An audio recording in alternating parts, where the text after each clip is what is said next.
O reino da divina vontade em meio às criaturas. Livro do céu.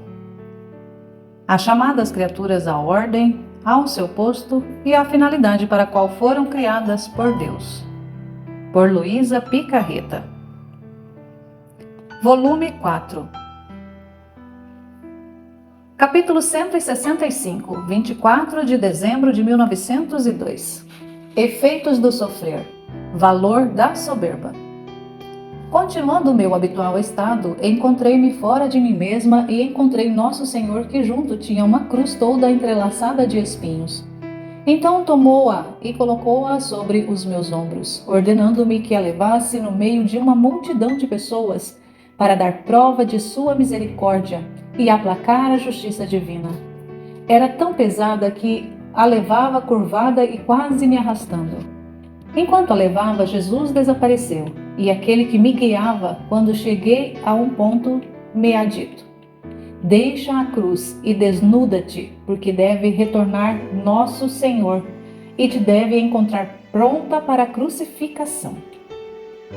Eu me despi e retive as vestes na mão pela vergonha que a natureza sentia, e disse entre mim: assim que vier, eu as deixarei.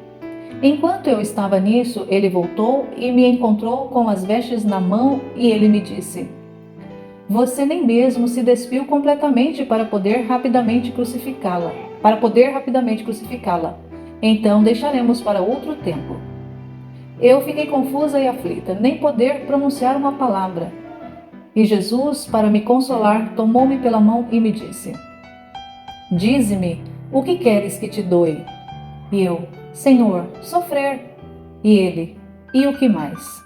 E eu: não sei pedir-te outra coisa, senão sofrer. E Jesus: amor, não queres?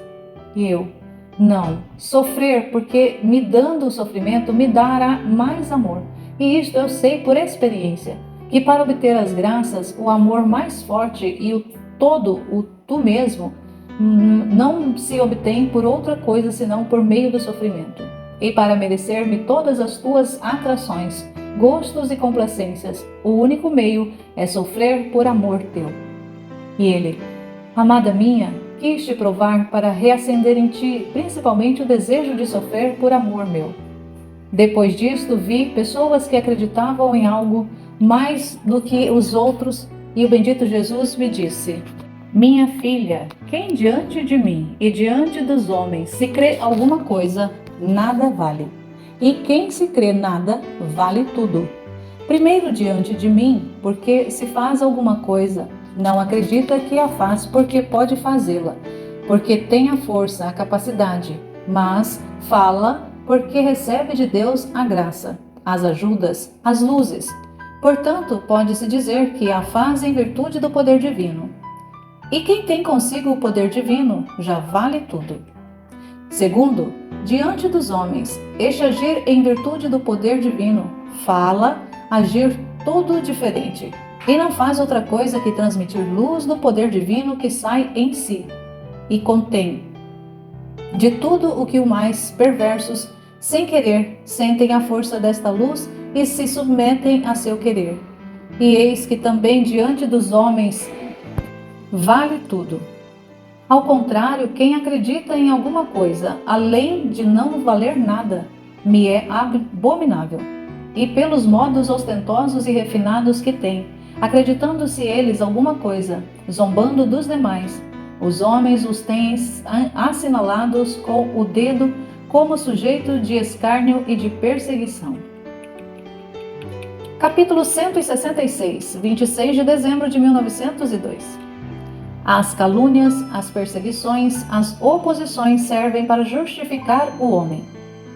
Encontrando-me em meu habitual estado, sentia-me toda oprimida e com temor de receber perseguições, oposições, calúnias. Não só eu, pois de mim não me preocupo, porque sou uma pobre criatura que nada valho, mas pelo confessor, com outros sacerdotes. Então eu senti o coração esmagado por este peso, sem ser capaz de encontrar a calma. Neste momento veio o meu Jesus adorável dizendo-me: minha filha, por que está perturbada e inquieta, perdendo tempo? Por suas coisas não há nada, e além disso tudo é providência divina que permite as calúnias, as perseguições, as oposições, para justificar o homem e fazê-lo retornar à união com o Criador, a sós, sem apoio humano, como saiu do seu Criador. E eis que o homem, por mais bom e santo que fosse, tem sempre uma coisa de espírito humano em seu interior, como também em seu exterior. Não é perfeitamente livre. Sempre tem alguma coisa de humano, na qual espera, confia e se apoia, e pela qual quer obter estima e respeito. Assim que a providência divina faz com que sopre um pouco o vento das calúnias, perseguições e oposições. Oh, que destruidora de granizo recebe o espírito humano, porque o homem, vendo-se combatido, mal visto, desprezado pelas criaturas, não encontra mais satisfação entre elas. Pelo contrário, falta-lhe tudo junto: ajuda, apoio, confiança e estima. E se antes ia em busca delas, depois ele mesmo as foge, porque para onde se volta só encontra amarguras e espinhos. Assim, reduzido a este estado, permanece sozinho, e o homem não pode estar, nem é feito para estar sozinho. O que fará o pobrezinho? Se tornará tudo sem o mínimo estorvo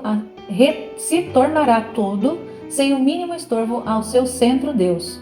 E Deus se dará tudo a ele, e o homem se dará todo a Deus, aplicando sua inteligência em conhecê-lo, sua memória em lembrar-se de Deus e de seus benefícios, a vontade em amá-lo. E eis aqui, minha filha, justificado, santificado, e recusa na sua alma a finalidade para a qual foi criado. E ainda que depois lhe convenha tratar com as criaturas, se vê que lhe são oferecidas ajudas, apoios, estima, e recebe-os com indiferença, conhecendo por experiência que são, e se serve delas, só o faz quando vê nisso a honra e a glória de Deus, ficando sempre só Deus e Ele. Capítulo 167, 30 de dezembro de 1902. O Senhor faz ver terremotos, destruição de cidades e lhe fala de sua vontade. Estando em meu habitual estado, me parecia ver a Santíssima Trindade, e eu no meio deles, como se quisesse resolver o que deviam fazer com o mundo.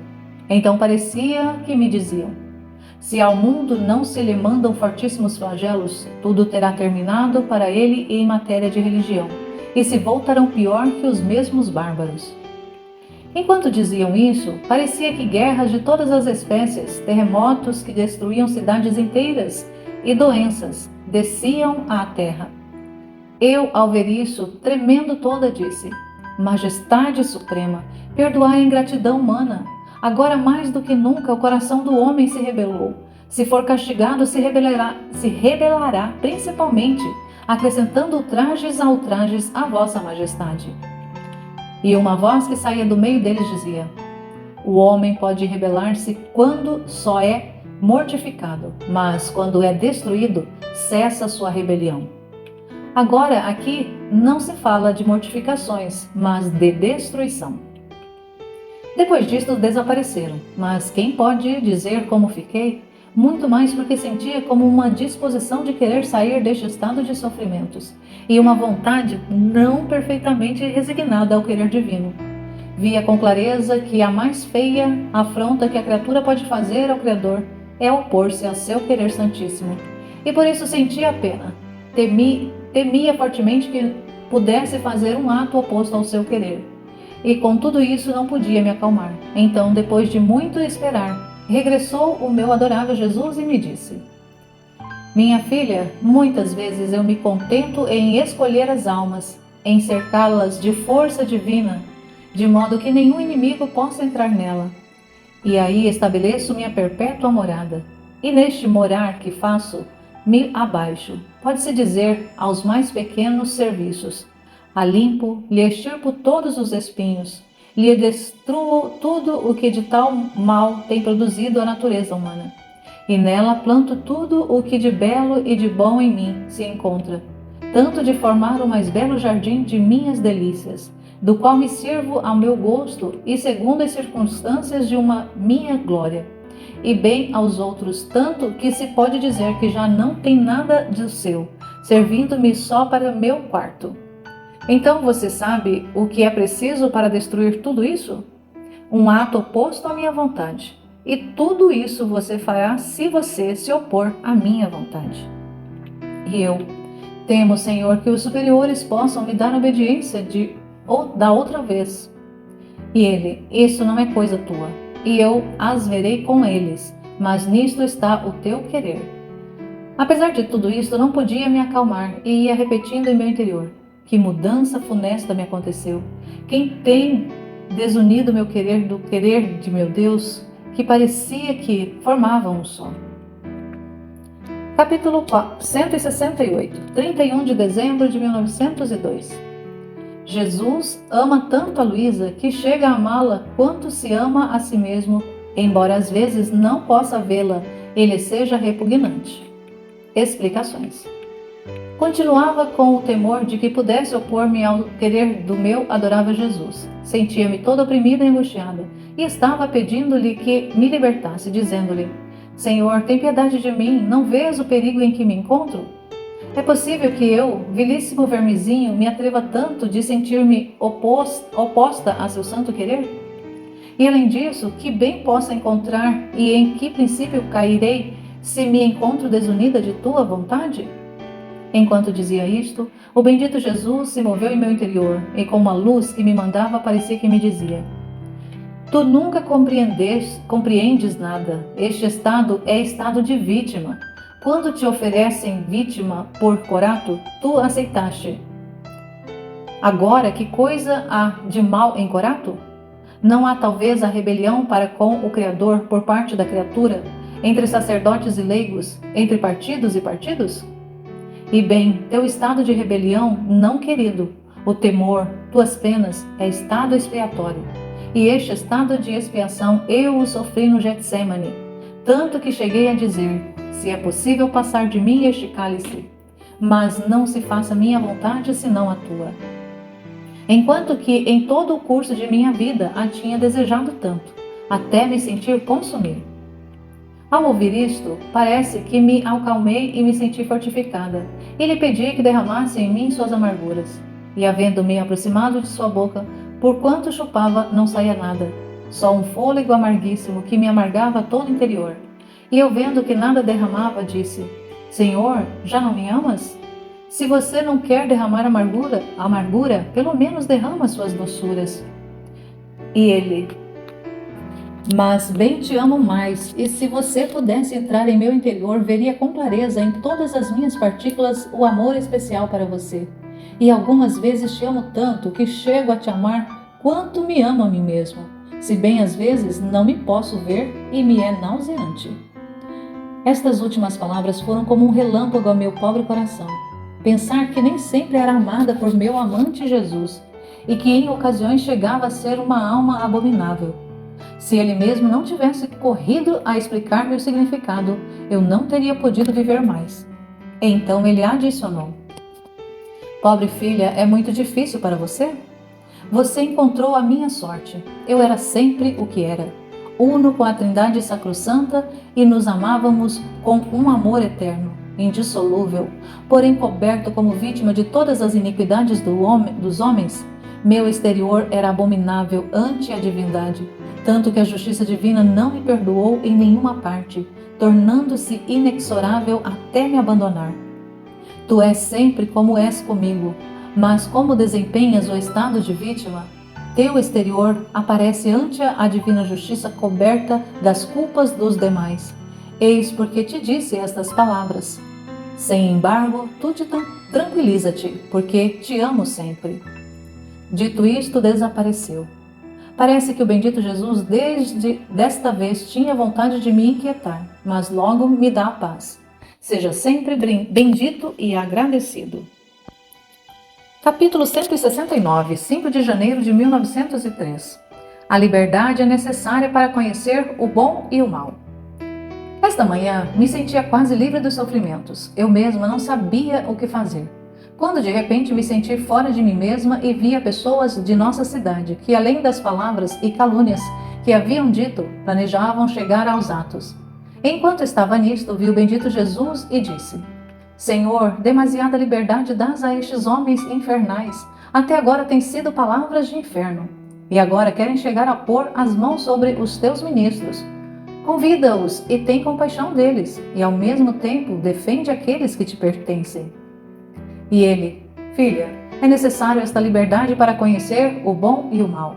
Mas deve saber que estou cansado do homem, e tão cansado que o compartilho a ti, de modo que quando sente esse cansaço de teu estado de vítima e quase a vontade de querer sair dele, vem de mim. Mas advirto-te que estejas atenta em não manter nenhuma vontade, porque eu vou buscar a vontade da criatura para me apoiar e punir os rebeldes. Entretanto, provemos ainda, te farei sofrer, e aqueles ficarão sem força e não poderão fazer nada do que querem.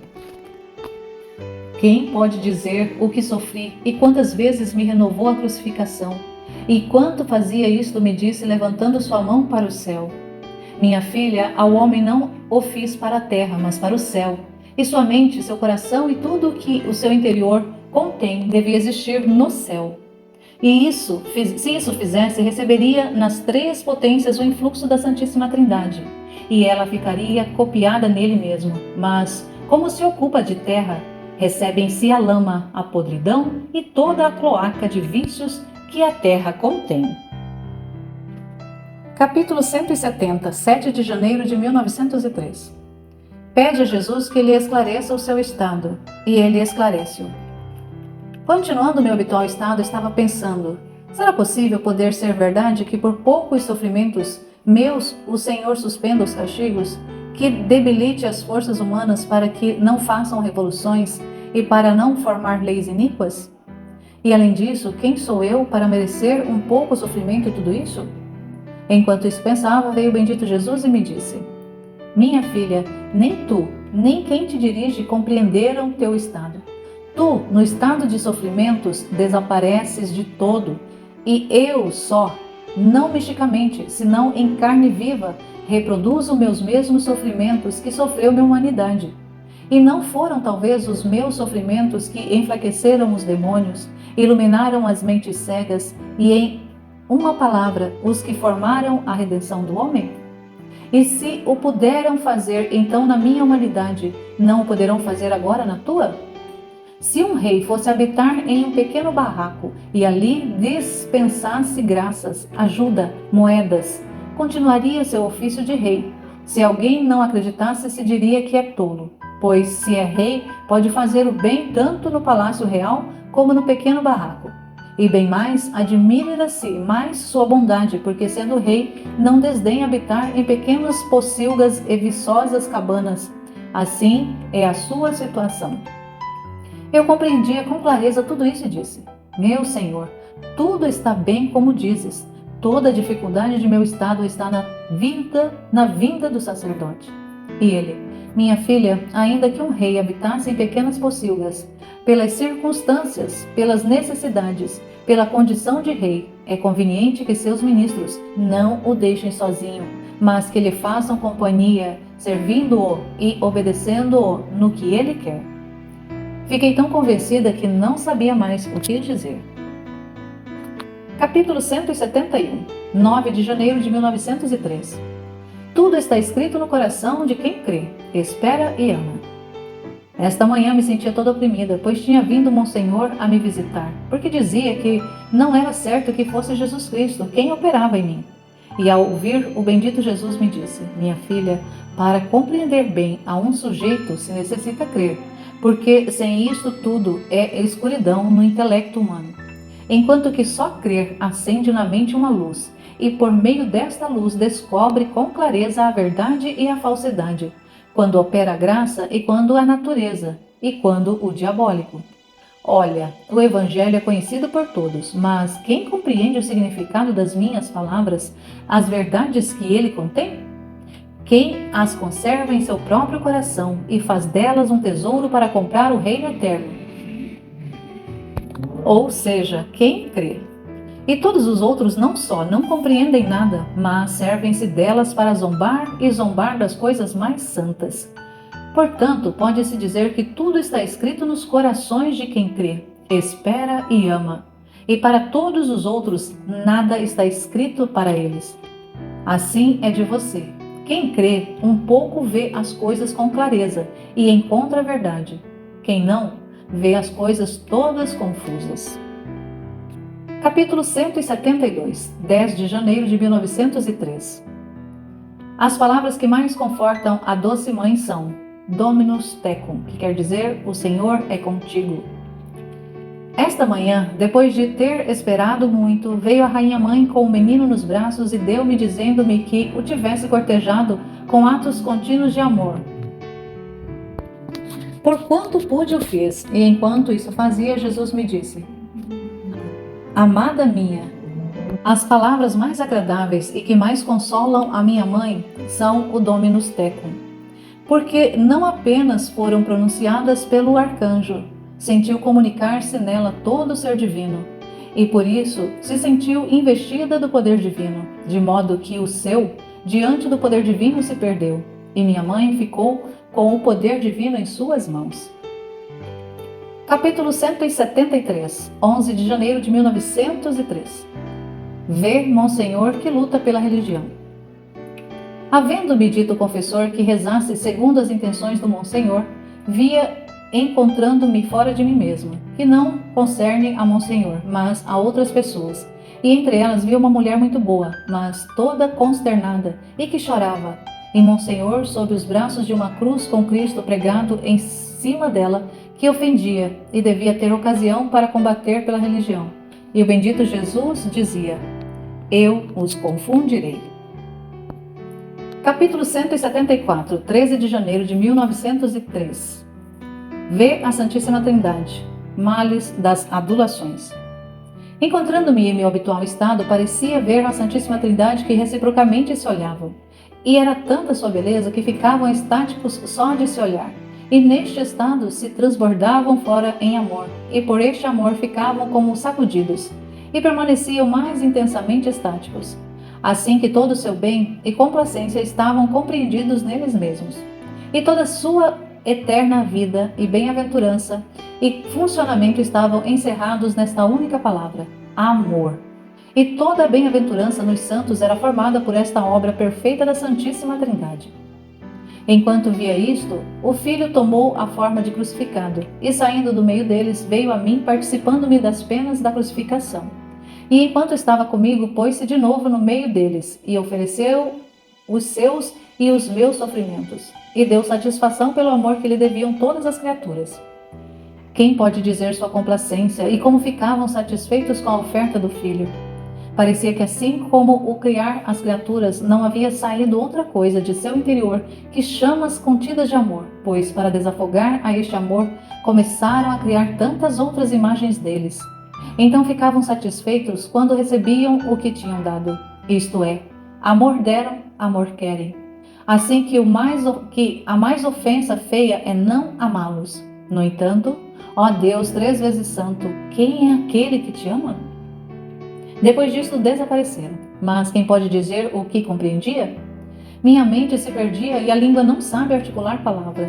Então pouco depois voltou o bendito Jesus com o rosto coberto de cuspadelas e de lodo e disse-me: Minha filha, os louvores, as adulações são cuspidelas e lama que sujam e mancham a alma e cegam a mente, para não deixá-la conhecer quem verdadeiramente é ela, especialmente se não partem da verdade. Porque se partem da verdade, a pessoa é digna de louvores. Sabendo a verdade, me dará a glória. Mas se partem da falsidade, empurra a tal excesso a alma que se confirma principalmente no mal.